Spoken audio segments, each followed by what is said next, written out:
নমস্কার, আমি রত্না রয়েছি আপনাদের সঙ্গে। আপনারা দেখছেন স্বচ্ছ ভারত। রামকৃষ্ণ মিশন, ইসকন, ভারত সেবা সংঘ সকলকে আক্রমণ করে চলেছেন একের পর এক মমতা বন্দ্যোপাধ্যায়। আর সকলে কিন্তু প্রতিবাদে গর্জে উঠছে, যে যার মতন করে প্রতিবাদ করছেন। রামকৃষ্ণ মিশনের ভক্তরা সারা পৃথিবীতে ছড়িয়ে রয়েছে এবং রামকৃষ্ণ মিশন থেকে যে সমস্ত মেধা বের হয় তারা সারা পৃথিবীর বিভিন্ন কোনায় কোনায় তাদের অবদান রয়েছে।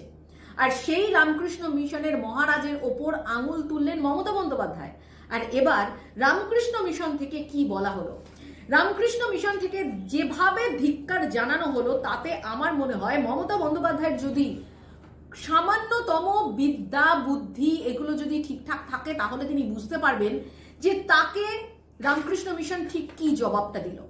রামকৃষ্ণ মিশনের স্বামী আদি দেবানন্দ তিনি তার টুইটে যেটা লিখলেন মমতা বন্দ্যোপাধ্যায় সম্পর্কে, সত্যি অবাক লাগছে যে এই ধরনের একজন মানুষ আমাদের রাজ্যের মুখ্যমন্ত্রী। সত্যি ভাবতে লজ্জা লাগছে। তিনি লিখছেন একেবারে নিম্ন মেধার অধিকারী।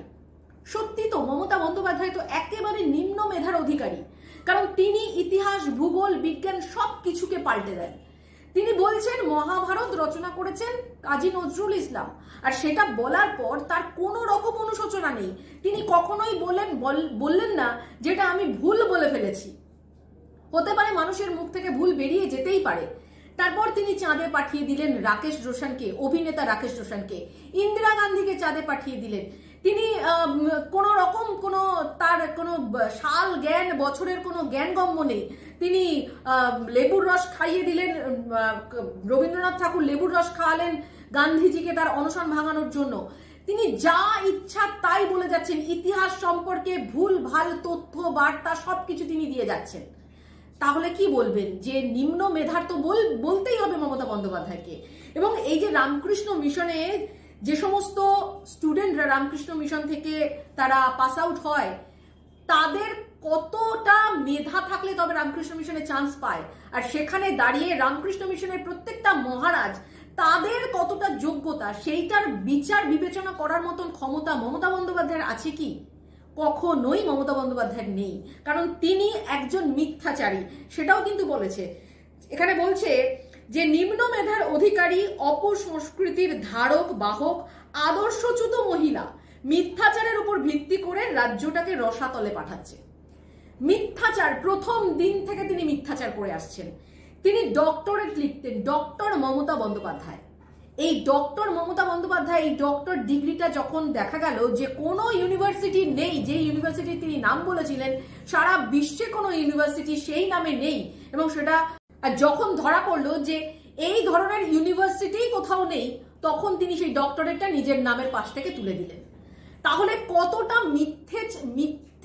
মিথ্যেকে ভর করে একটা মানুষ তার জীবন শুরু করলো, রাজনৈতিক জীবন শুরু করলো, এবং মানে সমস্ত দিক থেকে তিনি মিথ্যাচার করে আসছেন। সমস্ত কথাতে তার মিথ্যা যুক্তি রয়েছে, মিথ্যা তথ্য রয়েছে। ফলে সেখানে যে এই কথাটা যে উল্লেখ করেছে যে মিথ্যাচারের উপর ভিত্তি করে রাজ্যটাকে রসাতলে পাঠাচ্ছে, সত্যি তাই রাজ্যটাকে তারা রসাতলে পাঠিয়ে দিচ্ছেন। এবং তিনি আরো বলছেন অত্যাধিক ধৃষ্টতা বেড়েছে। এখন রামকৃষ্ণ, মা শারদা, স্বামীজি, নিবেদিতাকেও টেনে আনছে ওর ওই প্রলাপ মার্কা ভাষণে। সারা দিন প্রলাপ মার্কা ভাষণ, সারা দিন মিথ্যাচার, প্রত্যেকটা কথায় মিথ্যে কথা।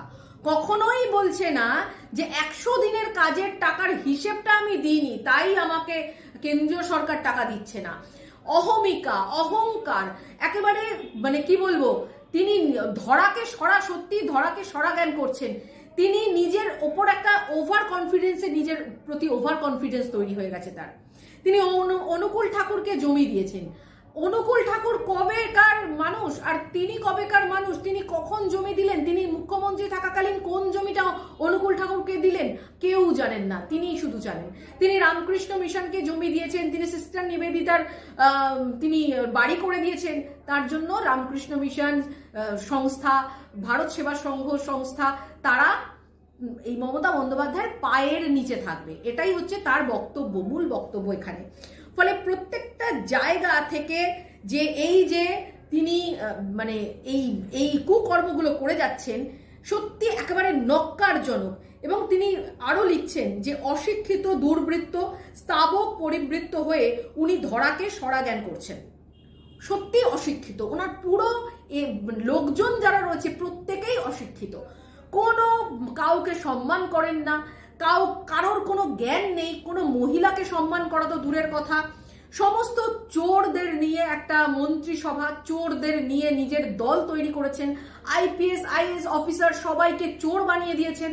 তিনি এই যে WBCS অফিসার যে নিয়োগ হয়েছে, সেই WBCS অফিসারের মধ্যেও কত WBCS অফিসার তারা সাদা খাতায় WBCS অফিসার হয়েছে এবং তাদেরকে কাজে লাগানো হচ্ছে, ভোটে তাদেরকে কাজে লাগিয়েছে। সমস্ত পরিমণ্ডলীকে তিনি চোরে পরিণত করেছেন। তার যা যা আশেপাশে যে যে লোক রয়েছে ছোট থেকে বড় সকলকেই তিনি একেবারে চোরের রাজা বানিয়েছেন।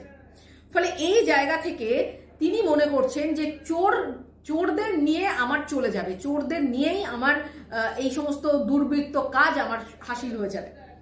ফলে তিনি আরো যে শেষের কথাটা যেটা লিখেছেন সেটা সত্যি ধিক্কার জানানোর মতন। তিনি বলছেন, ঠাকুর বলেছেন দুর্জনকে দূর থেকে প্রণাম করতে হয়। সত্যি মমতা বন্দ্যোপাধ্যায় একজন দুর্জন ব্যক্তি এবং তাকে সত্যি দূর থেকে প্রণাম করতে হয়। আমরা দেখেছি নরেন্দ্র মোদীকে পা ছুঁয়ে নমস্কার করার জন্য হাজার হাজার মানুষ তারা নরেন্দ্র মোদীকে ছুঁয়ে দেখার চেষ্টা করেন, কিন্তু মমতা বন্দ্যোপাধ্যায়কে শুধুমাত্র দেখবেন ওই চোরেরাই ছুঁতে যায়। মমতা বন্দ্যোপাধ্যায়কে কোনো সাধারণ মানুষ এখন আর ছুঁতে যায় না। তিনি পাশ থেকে গেলে তাকে চোর চোর বলে তাকে তাড়া করেন। ফলে এটাও তিনি স্টেজে উঠে বলেন যে আমাকে চোর বলে, এত বড় সাহস ওদের হয়ে গেছে, মানে নিজে মুখেই নিজেই কথাগুলো বলছেন নির্লজ্জের মতন। ফলে সত্যি ওনাকে দূর থেকে প্রণাম করা উচিত এবং রাজ্যবাসীর সকলকে, যারা এই রামকৃষ্ণ মিশন, এই ইসকন, এই ভারত সেবা সংঘ, এই ভারত সেবাশ্রম এবং যারা হিন্দু ধর্মের প্রতি যাদের ভালোবাসা রয়েছে প্রত্যেককেই কিন্তু সজাগ হতে হবে। এবং আর একটা বিষয় জানবেন, যে নিজের ধর্মকে সম্মান করতে জানেন না, যে নিজের ধর্মের লোকদের দাঙ্গাবাজ বলে, তাহলে সে অন্য ধর্মকে কি বলে? অন্য ধর্মকে তো তিনি ব্যবহার করেন, এটা তো পরিষ্কার বোঝা যাচ্ছে। আজ পর্যন্ত পৃথিবীর কোথাও কোনো দাঙ্গাবাজ, কোনো হিন্দুকে দাঙ্গাবাজ কেউ বলেছে বা কোনো হিন্দু দাঙ্গাবাজ এই রকমটা বেরিয়েছে?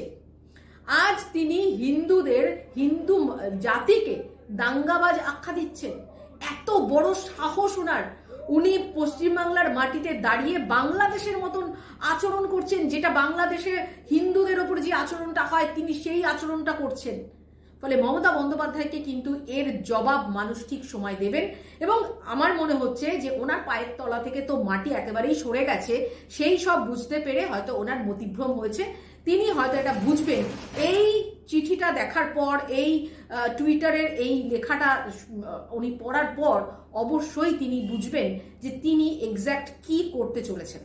আজ এই পর্যন্তই, সঙ্গে থাকুন, নমস্কার।